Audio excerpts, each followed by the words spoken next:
The following is a special presentation of Tony Kurre Radio. Keep your mission on your mind and your mind on your mission. This is Mission Minded with Michael Coleman. Welcome back to another Mission Minded. Our name is not changing here, Michael. It's called Mission Minded because we keep our mind on mission in mind. We talk about non-for-profits. We talk about business. We take your emails, info@tonykurreradio.net. And, of course, you can hear the show every Monday through Friday, 10 a.m. Central Time on the TKR app. And tons of people listen to it there. And, of course, if you missed an episode, you can go to our podcast, the Tony Kurre Radio Podcast, and listen to any of the shows you want. We have well over, 70, 80 different shows we've done. It's been fantastic. Great show. First of all, Michael, how you doing, brother? Everything good? Well, I'm overcoming COVID a little bit, and I know we were off last week, but and I made it through all the pandemic. Yeah, it finally got me. Well, how did you know you had COVID? How did you know? You just went to a doctor? Well, right. So I went and got just home test at the drugstore, and the reason I did it, I was trying to push through it, and I felt like I just kind of had some flu, and then I thought, well, you know what? If I'm contagious, I don't want to go in, coworkers and all that. But it was just getting the best of me. And sure enough, as soon as I tested, it came back strong positive. So how about that? I ended up quarantined for a few days. But I'm telling you, it packed a wallop for me. Wow. And my wife got it the second time she's gotten it. And, it just feels like a bad cold for her, but it felt like really severe flu. And I've still got a little fog coming out after coming, through it. So if I say something real crazy today, you may have to go in and edit it later. I'm not giving you any excuses, my friend. You better be on fire today. Well, I'm glad you're feeling better, and knock on wood, I have not gotten it. I've never gotten it. I've never gotten the flu. So, a lot of people. Oh, wow. So someone must be living right around here. Is what's happening. Whatever. That's exactly right. Yeah. So we were talking about not changing the name to Mission Minded. We have a brand new show that you and I are going to start working on coming up here soon. And you have made a lot of changes at the Montgomery Area Food Bank because it's no longer called the Montgomery Area Food Bank. I want to listen. This is breaking news here, Mission Minded. Breaking news. This is before anyone even knows it's happening. Give me your brand new name, why you changed it, and congratulations. This is super exciting. Yeah. So we will forever be known moving forward as the Heart of Alabama Food Bank. And Nice. The reason for that is we were the Montgomery Area Food Bank. And of course, we're located in the city of Montgomery, in the county of Montgomery, but we serve such a broad area.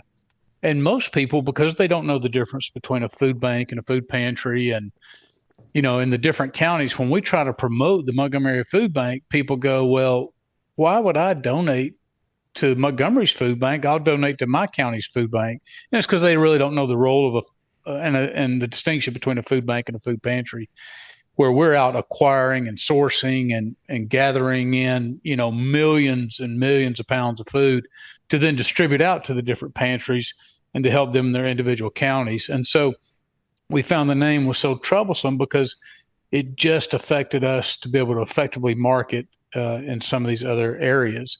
And so we came together, hired a great company locally here who's kind of led us through this process, had some focus groups. And the name Heart of Alabama has kind of a double entendre to it. First is it really fits us in where we're located across the state. We've got over half the state, but we're kind of go all the way from northwest Alabama all the way to southeast corner. Mm-hmm. And so it's kind of an odd shape. So when you say Heart of Alabama, Montgomery's really in the heart of the state, right in the middle and right in. And so that really captures geographically that we're in the heart of Alabama.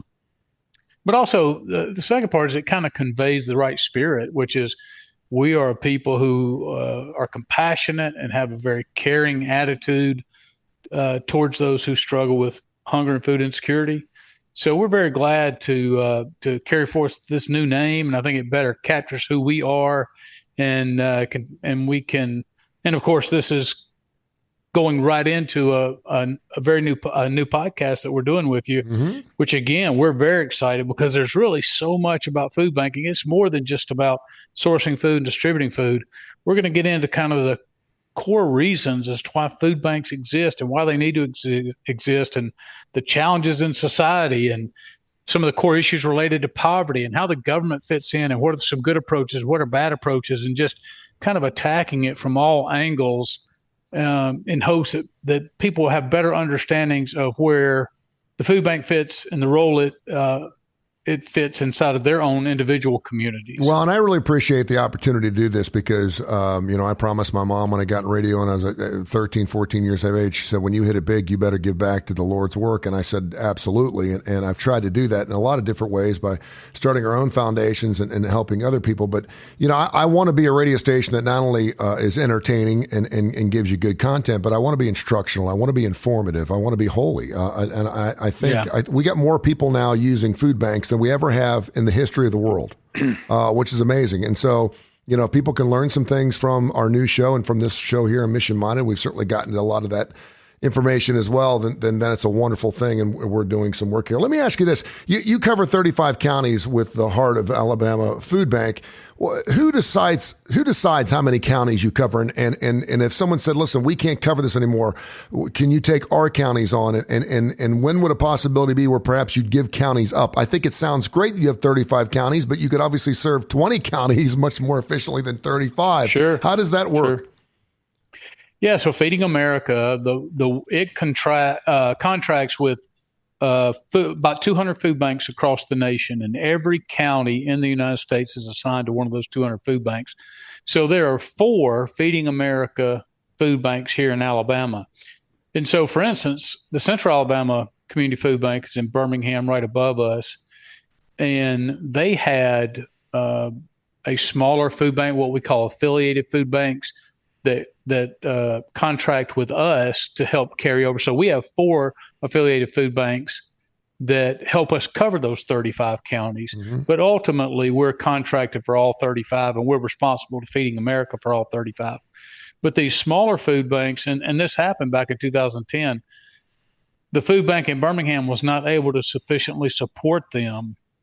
And so Feeding America reached out to Montgomery. Of course, I wasn't here at the time, and said, hey, we don't feel like we're able to get adequate service there for whatever reason. Can you take on those 10 counties? And so the answer to that question was yes. And so then they fell up under us. Now, we're also in talks with Birmingham down the road to maybe those 10 counties going back, because the leadership is so much better and they're more prepared. And so as long as there's agreement between one food bank and another, you can actually pass those food banks. If you feel like you cannot provide adequate service and a food bank located in a different area then you can come up with an agreement to provide coverage to that area. So it's all internally arranged. And as long as there's agreement between food banks, Feeding America gets on board with it typically, and so there's no problem. You're listening to Mission Minded. You can hear it 10 o'clock Central Time, Monday through Friday right here. And wherever you get your podcast, we're available on every major industry. And the great thing about the TKR thing now available on Android and Apple. We've always been available on both, but now it's TKR on both. You don't have to spell out Tony Curry Radio. Some people don't know how to spell that Curry part. You mentioned the 4 food banks in the state of Alabama. That brings us to our first email question here before we get into filling big shoes. Our topic here, info@TonyCurryRadio.net. All of your emails read right here on the show. Tracy in Inverness wants to know, what do mission-like NFPs, non-for-profits, do they work with each other? And I know when you're talking about something as dire as food, obviously people have to eat. That goes without saying. But when you're talking about, say I have a non-for-profit for special needs individuals, and I'm trying to gain notoriety and as much money as I possibly can because I have a need for that in order to provide for the people in my county or my state. How competitive is it between non-for-profits, and when do you work with each other? Well, I will tell you, a lot of that comes from the individual culture of the nonprofit and the leaders of that nonprofit and the board of that nonprofit. So I come from a background that no matter what I'm doing, so I've been in workforce development with nonprofit space. I was over Jimmy Hale Mission, which is dealing with addiction recovery with a focus on people with homelessness. And here, so dealing with a lot of the same people, just with different focuses as I've gone around. And I want other nonprofits to know, look, I genuinely care about the people we're trying to serve. And so I feel like anybody who comes to the table with a solution or somebody who authentically is trying to resolve the problem that we're facing and lift up our clients and genuinely help our clients, I want to work with, and I want to collaborate, and I want to share resources with. The problem is that lots of times you can be in the same space, and nonprofits are very concerned about dollars, and they feel like, hey, I've just got enough money. If I start sharing, if another nonprofit starts getting some of the credit, they might get some of my donors, or they might get to know who my donors are. And so lots of times they build fences around the nonprofits, and they don't want to collaborate, not because they don't necessarily have a heart for it, but there's a fear that overrides the idea of wanting to collaborate, because somehow some people feel like if I collaborate, then it diminishes the importance of why I'm here. Now, you can go back, and I've had this talk many, many times with people who've wanted to start nonprofits. And I've asked the question, are you wanting to start a nonprofit because there's a demand for that services? So let me give you this example. Suppose there's a homeless shelter in a city. Well, let's say this particular shelter can't meet the demand. Well, then you would need to either increase the capacity of that shelter, or you would need a second shelter because the demand is there. But some people come along, depending on what the area is, and they just don't like the way this nonprofit is conducting their business. Yeah. So it's not that there's necessarily a demand. They just come in and they do it a different way. And what ends up happening is lots of times in the nonprofit space, you get unnecessary duplication. And so then people become it's about you and how you feel like, X, Y, and Z should be done. It's not necessarily fulfilling a need. So I've really tried to discourage people from starting a nonprofit, because it does get competitive. There's only so many dollars to support this work. And a new nonprofit comes in, they'll be the flavor of the month. They may get they may pull donors from other people, and it ends up hurting the work that's already going on. And it's really they're not there because they're needed. They're there because they, for whatever reason, just want to start another nonprofit. And that really ends up hurting more than it ends up helping. Let me ask you this. So say I like to donate $2,000 annually to something for a non-for-profit, whether I'm using it as a write-off, every single year you get to write off, whatever you're giving to non-for-profits, or maybe I have a special needs fund like I do, and I want to give to another organization, and I only get $2,000, and I want to pick, say, 4 or 5 of my favorite charitable organizations to donate to. Obviously, you need to do a lot of research. I think a lot of people, and I don't think a lot of people do that. I think they get phone calls, and I think they go, hey, listen, we're starting this new thing, and we really want to do this, and you tell me more information. Do your homework. It's like voting for the next president. Do your homework and find out, well, let me ask you this. You're the man. When you're wanting to donate money to an institution or a charity, what are some of the questions they should ask before they donate? Yeah, I just look at, what is their mission, and does their mission coincide with what I feel like are my priorities? So, for instance, you could have an animal shelter, and you're like, well, I'm really concerned about animal care and no-kill shelters, and so I would go there, I would visit, I would talk to the staff, I'd see how the organization's run, I'd see what the greatest needs are. And then some people say, well, I don't really have time to get involved. And so, I typically people give to what aligns with their hearts and minds. And sometimes that's the arts. Sometimes it's about social services. I mean, there's all sorts of different things that lead people to decide who and how much to help. Is it fair to ask what percentage of your money is actually going to the cause? That is, you used to hear that a lot. That is becoming more and more an outdated concept. Okay. And the reason for that is, you can go on, you can go on to Charity Navigator, you can go on to GuideStar, and you can download their any nonprofit's documents. You can see what the CEO makes. You can see where they spend their dollars. But the reality is, it's getting to be an outdated concept that people do more with less, and you try to talk about, well, how much goes to services. So, because for instance, when I got here, we had 36 employees. Well, now we have 52 employees. Mm-hmm. And in part of that reason is because the Montgomery Area Food Bank prided itself for years and years and years on doing more with less. Yeah. Well, what you find out is you're grinding people. You can do more so much on people. Yeah, you can do more with more. Yeah, that's right. And then some people, and so, what I found was I didn't necessarily, for all this time, it didn't necessarily have the culture that I'd hoped, that it would have.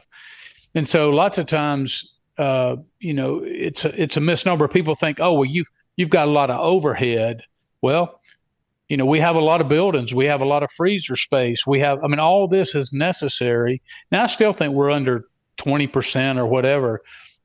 But more and more, the charity navigators are encouraging people to get away from that notion, because nonprofits, to be effective, you have to have the right amount of staff. You have to have the right amount of overhead. And of course, you want to minimize expenses as much as you can. But you shouldn't judge a nonprofit's effectiveness on how big the staff is, or how much money is spent on overhead, because sometimes those are things that are absolutely necessary to run properly.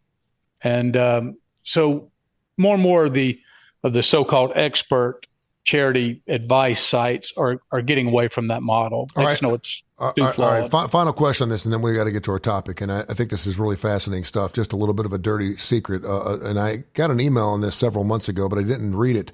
Someone asked about mailing list. If you start giving to one charity, say it's the March of Dimes or whatever it is, ALS, whatever it is, are you on a mailing list? Do people now know that you're a giver and that you start getting other stuff? Because it does seem like whenever I give to something, I'm starting to get stuff from a lot of different charitable organizations.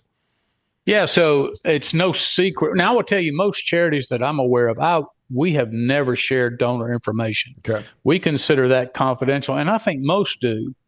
However, it has been, it's no secret that you can buy lists. So, for instance, if you subscribe to a magazine, you can bet your name is going to get sold out on a list, because what they do is they take your data. Even the U.S. Post Office sells lists. And you can go to the U.S. Post Office and say, I want every household, I want to send correspondence to every household who make a combined $100,000 or more, and in these counties. And you can purchase that list, and it will go out directly to those houses based on whatever. And you do that for marketing purposes, because depending on what you're asking for, depending on what you're trying to make sure that you're trying to narrow down as much as possible who the right person is. You don't want to ask a lot of money from somebody who doesn't have the money to give. Yeah.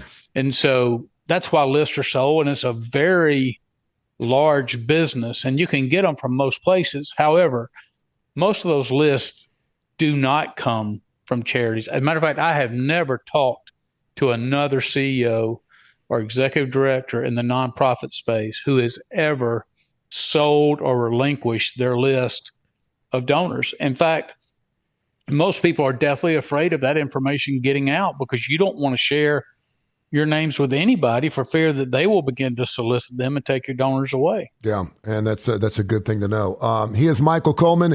He's the CEO now of the Heart of Alabama Food Bank. We broke that news earlier on this particular episode of Mission Minded here, keeping your mind, your mission on your mind. Of course, you can hear the show 5 days a week, 10 a.m. and a brand new show we're going to be starting later on this week. We'll have some details on that. We're super excited about that, talking about the brand new Heart of Alabama Food Bank. That was Montgomery Food Bank since 1986. Is that when you started? That's right.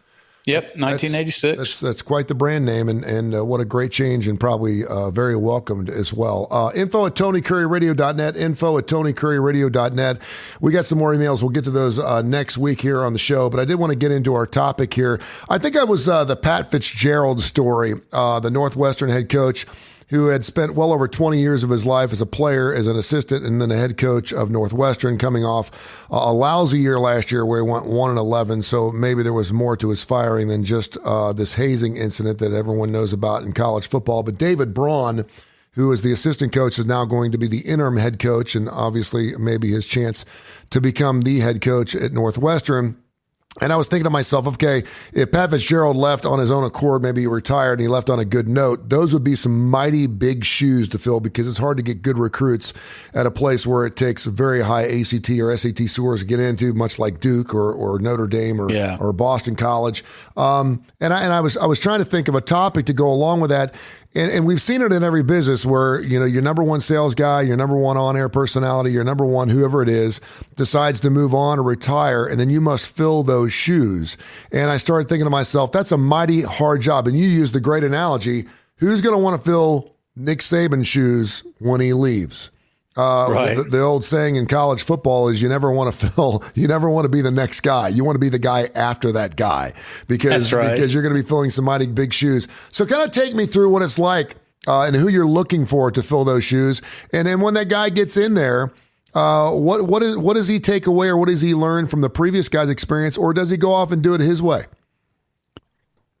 Well, I tell you, and I just wrote some notes down just thinking through it, because I'm all over the place with this, because most of the time people are, well, I won't say most of the time, a lot of times people are faced with a situation because somebody found a better opportunity.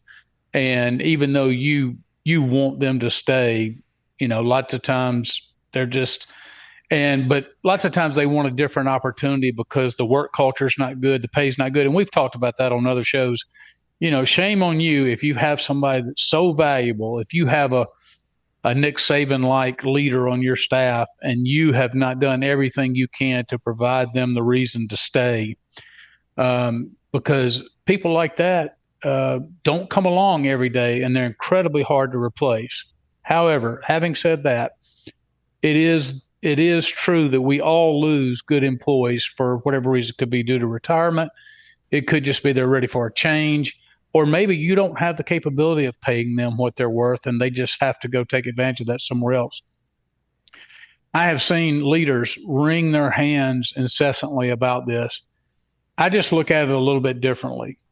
I look at it as a great opportunity to rethink a fresh approach. Now, I admittedly, I'm somebody that can get excited about change and about looking at something different. But if I've had somebody in the organization working a job, let's say for 10 years, and they've been really good and they're really dependable and they're there every day, and you can just check the block. They're going to show up and they're going to do dynamic things. You can also bet that there's a little bit of downside. Most people like that once they get comfortable in what they're doing, they're not looking to innovate. They're not looking to continue to challenge themselves. And so when you get past the fact that you're missing somebody, I always say, all right, what opportunity is present here? And almost without fail, I get a lot of good things that come up from situations like that. Okay, so you kind of caught me there because I thought you were going to continue to do that. I decided I'd take my breath and let you. No, you had me. You had me. I was walking off the ledge there. I could tell you. I mean, just the thing that I have found is that technology comes out all the time, and there's all kinds of innovations that happen. I mean, almost monthly. Yeah. And you had somebody there a long time, and they've been doing something a certain way. It's almost a guarantee that there's a software program in which you can upgrade and make and do more with that position than was previously being done. But you likely wouldn't come in with somebody and disrupt somebody who'd been doing it this way, but was efficient, was effective, and try to squeeze out more juice. Well, when that person's stepping out, here's an opportunity to come in and just look at it, the whole thing from a fresh perspective. So you start with what technology is available that now can do this job. Because what I have found is sometimes you can take what they're doing and replace a lot of it with technology and just take a few other of the key tasks and put them on somebody else and then give that person a little bump in pay. So instead of having to replace somebody who's 60, 70, $80,000, you might increase somebody by 5 or 10,000 and a little bit of money for technology. And now you're actually better than you were before. And you're doing it at a much cheaper rate. Are you a big fish in a small pond guy, or just a nice sized fish in a big pond guy? And the reason I'm asking is, listen, if someone's offering you the Alabama job, and I'll use that as an example because we brought it up, that's a great opportunity. No one's going to do as well as Nick Saban has done, because he will go down as the greatest college football coach, at least in our lifetime. I don't see how you can even compete against that. And he couldn't even sniff Bear Bryant until about 10 years ago, and all of a sudden, you don't even hear about Bear Bryant anymore. I hate to say it, but you just don't. People are like, there's no way anyone's ever going to beat Bear Bryant. Well, he's doing that, and he's flying by him. So when that job opens, knowing that perhaps you're not a Nick Saban disciple or not up to his standards, are you better to take a job like that and know that you can fail miserably, or are you better off maybe being that big fish in a small pond until you're ready to take that leap? Does that make sense? I tell you got to be a special person to be able to fill those shoes, because I think back when Bear Bryant was replaced, you had Ray Perkins who came in and did a respectable job. But then you had Bill Curry who came in, and Bill Curry, I thought, did a good job, but he never was accepted as one of Bear's boys. And so he was end up pressured out until they went back and got, Gene Stallings. You have to be self-assured. You have to be confident in your abilities. You have to understand what you want to accomplish. You have to be able to communicate what your vision is for the program. And you have to come in knowing that you're not Nick Saban, but you still believe you can be successful. And the same is true when I come in, so I've come in, I started my own nonprofit, but I've been to 2 other nonprofits as the CEO. And when I came in, it wasn't about how good the situation was before or how bad it was or who the leaders were. It was, hey, I'm coming in to evaluate because I understand organizational structures. I understand organizational health and casting a vision, and then communicating that vision and getting people on board with the direction you're trying to move, and how difficult that is and how challenging it is, because you've always got people that want to stay in the past and are afraid of change, and what does it mean for them individually.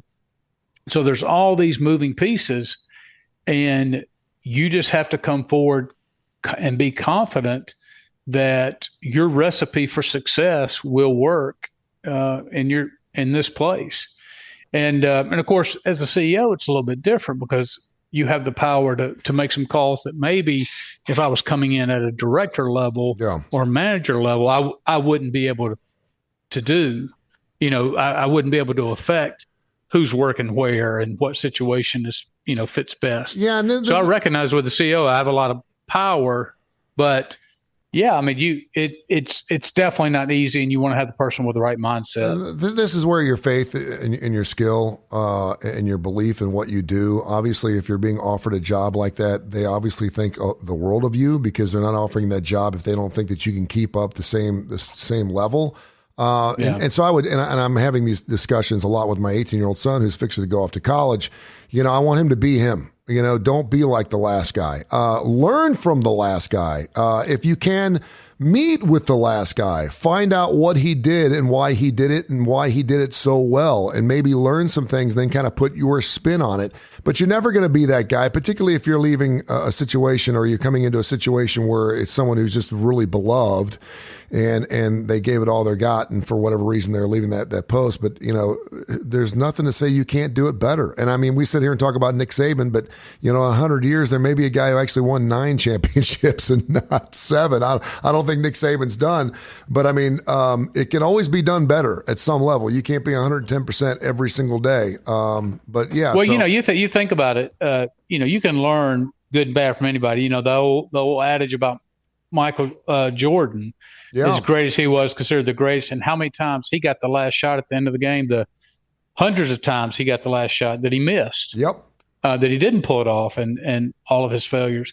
So what I look at going back to the original question, so if I had somebody who was a key director who I was going to be losing, I would really sit down and look at the key aspects of their job. And number one, whoever their supervisor, whether it's me or whether it's them, do I know their job? So that's kind of a cultural thing that every supervisor should know how to do the job, not do the job, but should know how to do the job effectively and efficiently of everybody who's working underneath them.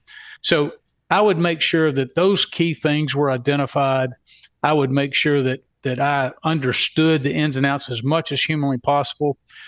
But I understand no matter who you are, no matter how good you are, that job can be improved. And so again, I look at it with optimism. I hate that I'm losing some experience. I hate that I'm losing a good person that can be relied on. But hey, there's an opportunity there, and I'm going to approach it like an opportunity. Like going back to what I said, I'm going to get somebody who's dynamic, who may embrace technology fully, and they may launch us to areas that if I'd have held on to that same guy, we never would have lifted this department up to this kind of performance. So yeah, I know it's really difficult getting success, recruiting, and replacing successful people with people of even greater success.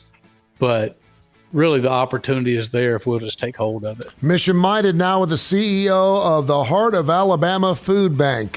We broke that news earlier in the show, and we're super excited, of course, with Michael and his entire staff of 50-plus individuals down there. And we'll have more details on social media and, of course, your social media handles, not to mention your website and everything else, and we'll have that for you hopefully by the next show. We're also starting a brand new show about this is perfect timing with your rebranding and this new show coming on the air. So I'm beyond stoked and excited to do this show with you. So not only once, but twice a week, we'll be hearing some great stuff about the Heart of Alabama Food Bank. Michael, thank you so much for your time, brother. We'll catch up next week. I appreciate it as always, brother. This has been a special presentation of Tony Kurre Radio.